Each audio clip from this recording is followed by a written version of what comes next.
언제까지 이렇게 살 거야? 나 숨 막혀 죽겠어. 그 말을 들었을 때 저는 방문 앞에서 발이 떨어지지 않았습니다. 그리고 더 무서운 건 아들이 아무 말도 하지 않았다는 겁니다. 74, 자식 집에서 쫓겨나듯 짐을 싸던 그날 밤, 저는 그제야 알았습니다.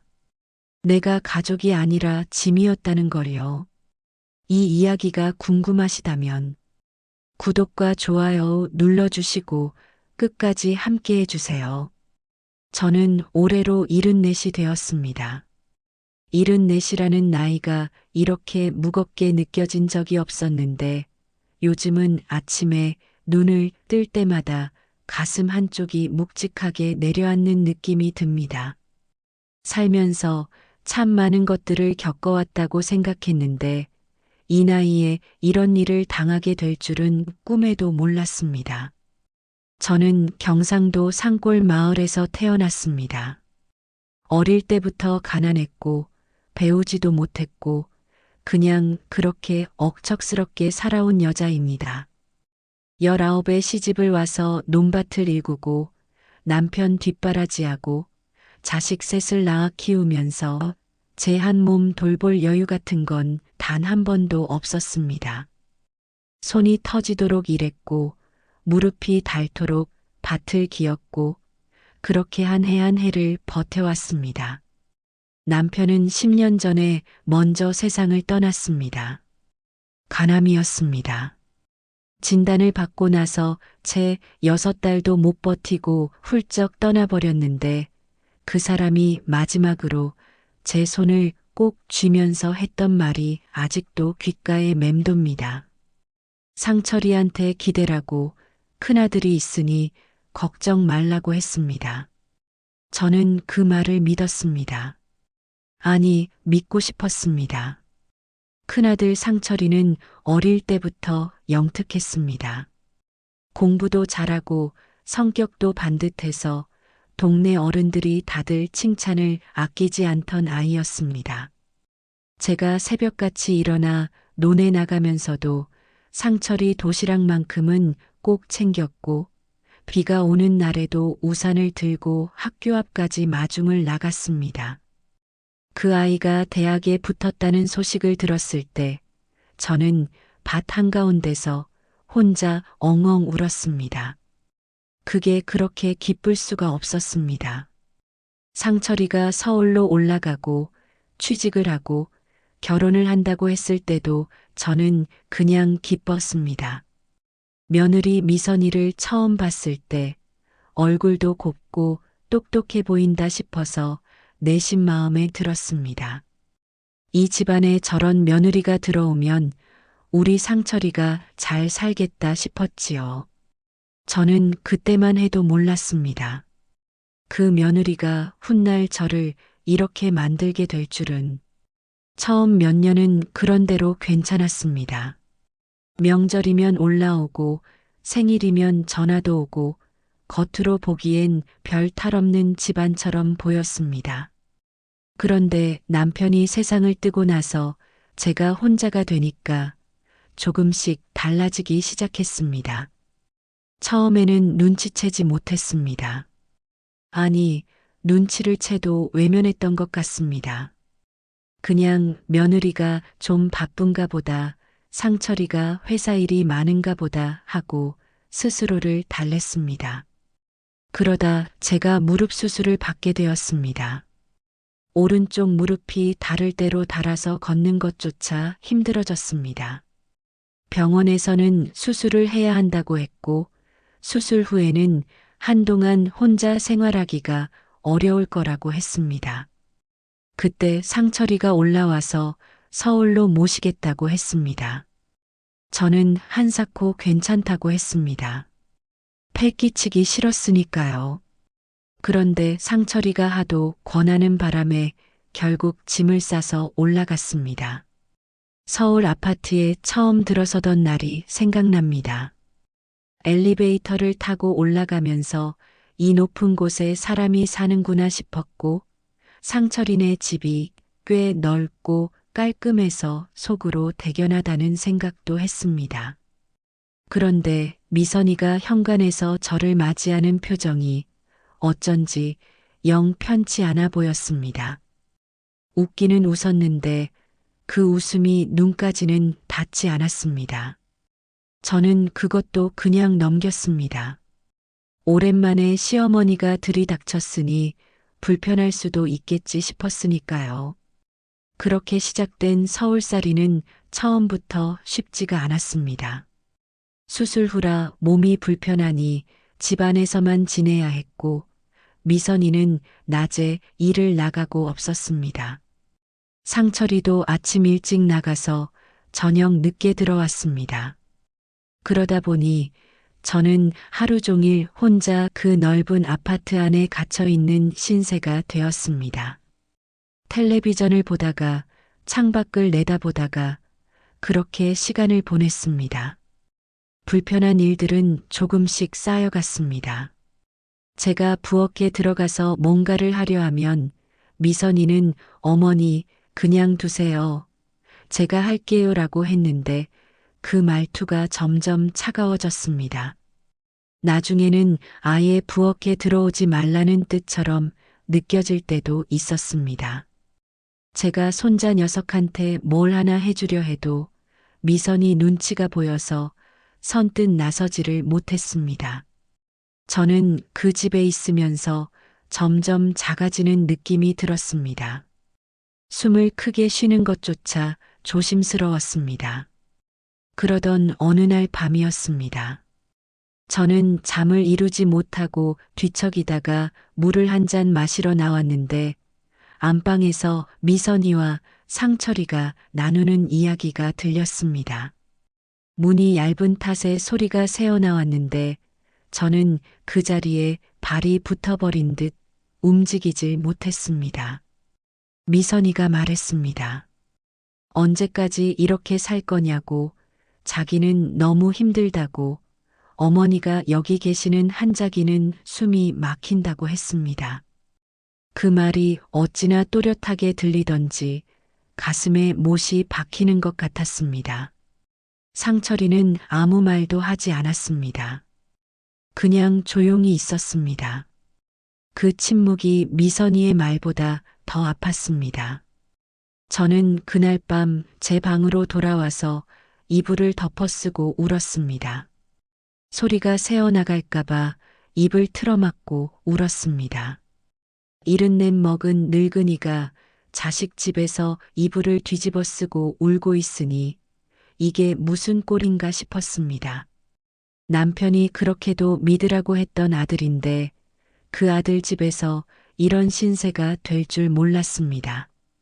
그날 이후로 저는 마음을 정했습니다. 더 이상 이 집에 있으면 안 되겠다고. 내가 있는 것 자체가 저 사람들한테 짐이 되고 있다면 내가 떠나는 게 맞다고. 그렇게 생각했습니다. 그런데 막상 어디로 가야 하나 싶었습니다. 고향 집은 이미 팔린 지 오래였고, 둘째는 형편이 어려웠고, 딸은 멀리 살고 있었습니다. 그래도 어쩔 수 없었습니다. 여기 있으면 안 될 것 같았습니다. 제가 짐을 싸겠다고 하자 상철이는 처음에는 말렸습니다. 어디 가시려고 그러냐고, 몸도 안 좋으신데 그냥 계시라고 했습니다. 그런데 그 말에 힘이 없었습니다. 붙잡는 말이긴 했지만 진심으로 붙잡는 것 같지는 않았습니다. 저는 짐을 쌌습니다. 오래 살지도 않았으니 짐도 별로 없었습니다. 보따리 하나, 가방 하나가 전부였습니다. 떠나는 날 아침, 저는 새벽같이 눈이 떠졌습니다. 창밖으로 아직 어둠이 채 걷히지 않은 하늘이 보였고 멀리서 새 한 마리가 우는 소리가 들렸습니다. 저는 한참을 그 천장을 바라보다가 천천히 몸을 일으켰습니다. 무릎이 욱신거렸지만 내색하지 않았습니다. 이미 마음을 굳힌 터라 몸이 아프다고 주저앉을 수는 없었습니다. 세수를 하고 거울을 봤는데 거울 속에 낯선 할머니가 한 명 서 있었습니다. 쪽진 머리가 반쯤 풀려 있고 눈 밑에 거뭇한 그늘이 내려앉아 있었습니다. 주름이 이렇게나 많아졌나 싶어서 잠깐 손으로 볼을 만져봤습니다. 이 얼굴로 살아온 세월이 얼마인데 지금 이 꼴이 되어 있나 싶어서 씁쓸했습니다. 그래도 어쩌겠습니까? 이게 제 얼굴이고 제 인생인 것을. 방을 나오니 상철이가 거실 소파에 앉아 있었습니다. 잠을 못 잔 건지 얼굴이 부어 있었고 저를 보더니 무슨 말을 하려다가 그냥 입을 다물었습니다. 저도 굳이 말을 걸지 않았습니다. 말을 하다 보면 감정이 올라올 것 같았고 그러면 떠나지 못할 것 같았습니다. 저는 그냥 조용히 보따리를 챙겨 들었습니다. 미선이는 방에서 나오지 않았습니다. 작별 인사 한마디 없었습니다. 저는 그것도 뭐라 할 수가 없었습니다. 처음부터 반기지 않았던 사람이 배웅을 안 해준다고 해서 섭섭해할 자격이 제게 있나 싶었습니다. 그냥 그러려니 했습니다. 그냥 그러려니 하는 게 이 나이에 제가 할 수 있는 전부였습니다. 상철이가 짐을 들어주겠다고 했습니다. 저는 괜찮다고 했지만 상철이가 기어이 들었습니다. 엘리베이터를 타고 내려오는 동안 둘 다 아무 말도 하지 않았습니다.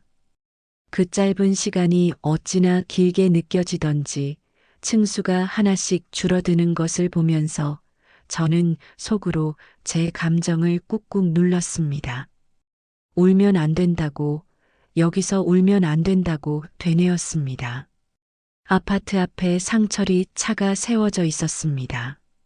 상철이가 터미널까지 태워다 주겠다고 했습니다. 저는 택시 불러도 된다고 했지만 상철이는 그냥 타라고 했습니다. 차에 오르면서 저는 창밖을 바라봤습니다. 서울 아파트 단지가 아침 햇살을 받아 반짝이고 있었는데 저한테는 그게 그냥 낯선 풍경이었습니다. 제가 몇 달을 살았어도 끝내 정이 들지 않은 곳이었습니다. 차 안에서도 말이 없었습니다. 라디오에서 노래가 흘러나왔는데 무슨 노래인지는 귀에 들어오지 않았습니다. 저는 그냥 창밖을 보면서 생각했습니다. 이 아이가 어렸을 때 얼마나 귀여웠는지를. 5살짜리 상철이가 논두렁을 뛰어다니던 모습이 생각났습니다.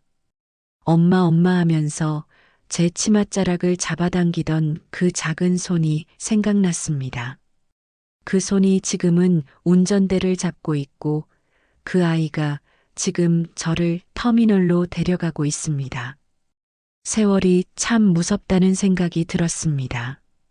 터미널에 도착했을 때 사람들이 꽤 많았습니다. 저마다 어디론가 떠나는 사람들, 누군가를 기다리는 사람들, 바쁘게 오가는 사람들. 저는 그 풍경을 바라보면서 잠깐 멍했습니다. 나는 지금 어디로 가는 건가 싶었습니다. 딸한테 연락은 해뒀지만 사실 딸도 사정이 넉넉하지 않다는 걸 알고 있었습니다. 그래도 달리 갈 곳이 없었습니다. 상철이가 차에서 내려 짐을 꺼내 주었습니다. 그러더니 잠깐 머뭇거리다가 차 트렁크에서 쇼핑백 하나를 꺼냈습니다. 하얀 바탕에 꽃무늬가 있는 쇼핑백이었습니다. 별로 크지도 않은 그냥 평범한 쇼핑백이었습니다. 상철이가 그걸 제 손에 쥐어주면서 말했습니다.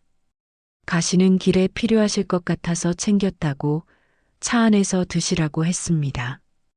저는 그냥 고맙다고 했습니다. 별말 하지 않았습니다. 상철이는 서 있었습니다. 뭔가를 더 말하고 싶은 것 같기도 했고 그냥 돌아가고 싶은 것 같기도 했습니다. 저는 먼저 말했습니다. 어서 가라고 회사 늦겠다고 했습니다. 상철이가 고개를 한번 끄덕이더니 어머니 몸 조심하시라고 했습니다. 딱 그 한마디였습니다. 더 이상 아무것도 없었습니다. 잘못했다는 말도, 미안하다는 말도, 사랑한다는 말도 없었습니다. 그냥 몸 조심하시라는 말 한마디였습니다. 상철이가 돌아서서 걸어갔습니다. 저는 그 뒷모습을 바라봤습니다. 어깨가 축 처져 있었고 걸음이 빠르지 않았습니다. 저는 그 뒷모습이 시야에서 사라질 때까지 눈을 떼지 못했습니다.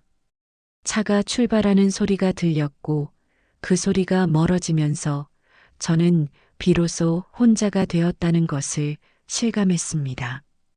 터미널 대합실 안으로 들어와서 빈 의자를 찾아 앉았습니다.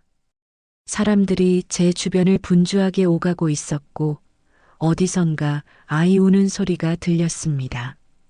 저는 쇼핑백을 무릎 위에 올려놓고 한참을 그냥 앉아 있었습니다. 아직 버스 시간이 한참 남아 있었습니다. 안내 방송이 흘러나왔습니다. 어느 지역 행버스가 곧 출발한다는 내용이었는데 저는 그 소리도 귀에 잘 들어오지 않았습니다. 그냥 멍하니 앉아서 손에 들린 쇼핑백만 내려다봤습니다. 상철이가 가시는 길에 필요하실 것 같다고 했는데 뭘 넣었을까 싶었습니다. 간식이려니 했습니다. 아니면 음료수 같은 거려니 했습니다. 저는 천천히 쇼핑백 안을 들여다봤습니다. 그런데 그 순간 저는 숨이 멎는 것 같았습니다. 쇼핑백 안에는 봉투 하나가 들어 있었습니다. 작고 하얀 봉투였습니다. 겉에 아무것도 쓰여 있지 않은 그냥 평범한 흰 봉투였습니다. 그 옆에는 제가 좋아하는 육아 한 봉지와 따뜻한 캔 커피 하나가 들어 있었습니다. 저는 봉투를 집어들었습니다. 손이 조금 떨렸습니다. 왜 떨리는지 몰랐습니다. 그냥 손이 먼저 알고 있었던 것 같습니다. 봉투를 열었습니다. 안에는 편지 한 장이 접혀 있었습니다. 상철이 글씨였습니다. 악필이라 늘 놀렸던 그 글씨, 삐뚤빼뚤하고 힘이 없는 그 글씨가 종이 가득 채워져 있었습니다. 저는 안경을 꺼내 썼습니다. 손이 떨려서 안경을 쓰는 것도 쉽지 않았습니다. 편지를 읽기 시작했습니다. 엄마, 미안해요. 그 첫 줄을 읽는 순간 저는 그만 눈물이 터져버렸습니다. 참으려고 했는데 참아지지 않았습니다. 엄마, 미안해요. 그 네 글자가 어찌나 크게 느껴지던지 가슴 속에서 뭔가가 와르르 무너지는 것 같았습니다. 저는 입술을 깨물고 계속 읽어 내려갔습니다. 편지에는 이런 내용이 담겨 있었습니다. 자기가 너무 못난 아들이라고 엄마한테 이렇게 할 수밖에 없었던 자신이 너무 부끄럽다고 적혀 있었습니다. 미선이와의 사이에서 자기가 얼마나 힘들었는지 엄마 편을 들고 싶었지만 그러지 못했던 자신이 얼마나 비겁했는지를 구구절절 써내려갔습니다. 그러면서 봉투 안에 돈을 넣어뒀다고 했습니다. 많지는 않지만 당분간 쓰시라고 매달 보내드리겠다고 했습니다. 저는 봉투 안을 다시 들여다봤습니다. 접힌 편지 뒤에 돈이 있었습니다. 세어보지 않았습니다. 세어볼 수가 없었습니다. 눈물이 앞을 가려서 아무것도 보이지 않았습니다. 편지는 계속 이어졌습니다. 어릴 때 이야기가 나왔습니다. 자기가 중학교 다닐 때 소풍을 갔는데 그날 엄마가 새벽부터 일어나 김밥을 싸줬다고 했습니다. 반찬도 변변치 않은 형편이었는데 엄마가 어디서 햄을 구해다가 넣어줬다고 그 김밥이 세상에서 제일 맛있었다고 적혀 있었습니다. 저는 그 내용을 읽으면서 그날이 생각났습니다. 맞습니다. 그날 새벽 3시에 일어나서 김밥을 쌌습니다. 햄은 옆집 아주머니한테 조금 얻어다 넣었습니다. 상철이가 그걸 기억하고 있었습니다. 그 아이가 그걸 기억하고 있었습니다. 편지 끝부분에는 이런 말이 있었습니다. 나중에 꼭 잘 모시겠다고, 지금은 이렇게 할 수밖에 없어서 죽을 것 같이 괴롭다고 했습니다. 엄마가 건강하게 계셔줘야 한다고, 아프면 안 된다고 했습니다. 그리고 마지막 줄에 이렇게 써 있었습니다. 엄마 사랑해요. 이 말을 살면서 한 번도 제대로 못 해드린 것 같아서 여기에 씁니다. 저는 그 줄을 읽고 나서 더 이상 눈물을 참지 못했습니다. 대합실 한가운데서 그냥 엉엉 울어버렸습니다. 주변 사람들이 쳐다보든 말든 상관없었습니다. 74 먹은 늙은이가 버스터미널 의자에 앉아서 편지를 붙들고 오열하고 있으니 지나가는 사람들이 다 쳐다봤겠지만 저는 아무것도 보이지 않았습니다. 그냥 울었습니다. 상철이가 미웠습니다. 그러면서 동시에 불쌍했습니다. 그 아이도 힘들었겠구나 싶었습니다. 아내와 어머니 사이에서 어느 쪽도 못 챙기고 혼자 끙끙 앓았겠구나 싶었습니다. 그렇다고 제가 당한 것들이 괜찮아지는 건 아니었습니다. 하지만 그 아이가 이걸 몰래 챙겨서 제 손에 쥐어줬다는 것, 차마 얼굴 보고는 못하고 이렇게 편지로 남겼다는 것이 가슴 어딘가를 저릿하게 건드렸습니다. 한참을 울고 나서 저는 손등으로 눈물을 닦았습니다. 대합실 천장을 한번 올려다 봤습니다. 형광등 불빛이 하얗게 내리쬐고 있었고 어디선가 또 안내 방송이 흘러나왔습니다.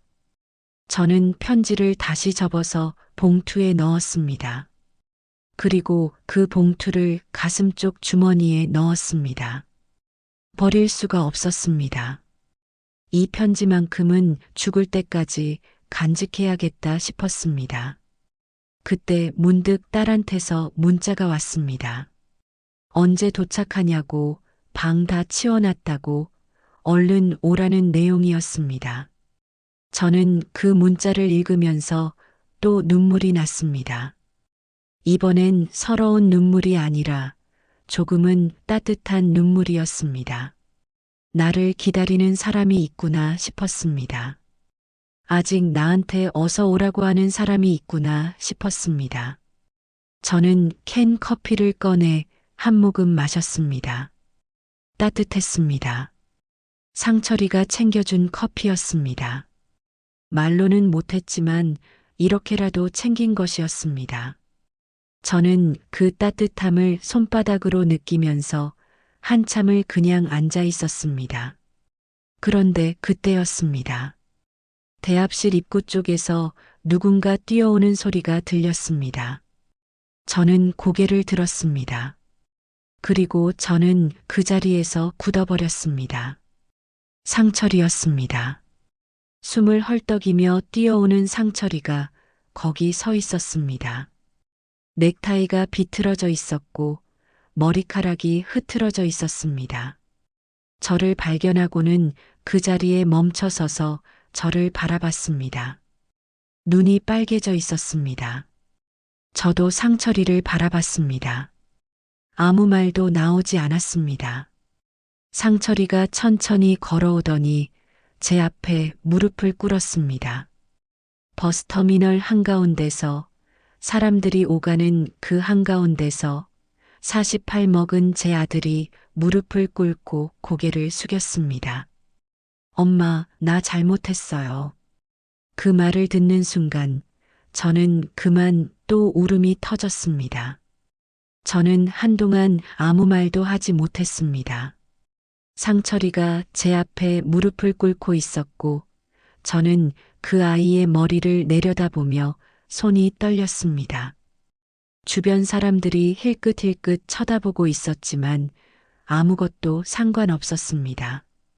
저는 천천히 손을 뻗어 상철이 머리 위에 얹었습니다. 예전에 이 아이가 어렸을 때 자주 그랬던 것처럼 그냥 손을 얹었습니다. 상철이의 어깨가 들썩였습니다. 울고 있었습니다. 48 먹은 아들이 어미 앞에서 어깨를 들썩이며 울고 있었습니다. 저는 그 어깨를 가만히 바라보면서 생각했습니다. 이 어깨가 언제 이렇게 넓어졌나 싶었습니다.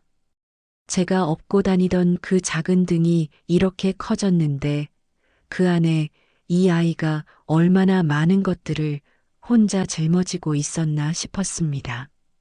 미웠다가 불쌍했다가 또 미웠다가 그러면서도 끝내는 가슴이 저려왔습니다. 자식이란 게 그런 것이더라고요.